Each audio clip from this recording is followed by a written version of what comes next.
அனைத்து இந்திய அண்ணா திராவிட முன்னேற்றக் கழகம் தேர்தலுக்கு பிறகு கலந்தாலோசித்த போது கழகத்தினுடைய பொதுச் செயலாளர் சில முன்மொழிகளை எங்களுடன் வைத்தார். எங்கள் முன் வைக்கப்பட்டது என்னவென்றால், திராவிட முன்னேற்றக் கழகத்தினுடைய ஆதரவோடு நல்லா புரிஞ்சுக்குங்க, எந்த திமுகவை நாங்கள் எதிர்த்தோமோ அந்த திமுகவினுடைய ஆதரவோடு அனைத்து இந்திய அண்ணா திராவிட முன்னேற்றக் கழகம் என்னை முதலமைச்சராக தேர்வு செய்ய ஒப்புக்கொண்டிருக்கிறார்கள்.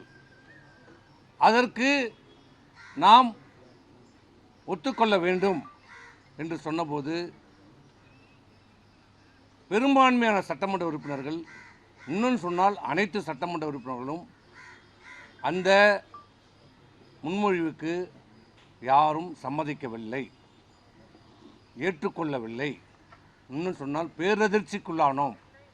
எப்படி இதையெல்லாம் இப்படி ஒரு திட்டத்தை எப்படி சொல்கிறார், எப்படி மனம் உருகிறது, எப்படி எந்த எண்ணத்தில் இதை சொல்கிறார்? அப்படி திராவிட முன்னேற்ற கழகத்தோடு இணைந்தால் அனைத்து இந்திய அண்ணா திராவிட முன்னேற்ற கழகம் என்பதை இல்லாமல் போய்விடும். அனைத்து இந்திய அண்ணா திராவிட முன்னேற்ற கழகம் இனி எந்த கூட்டணியிலும் இல்லை.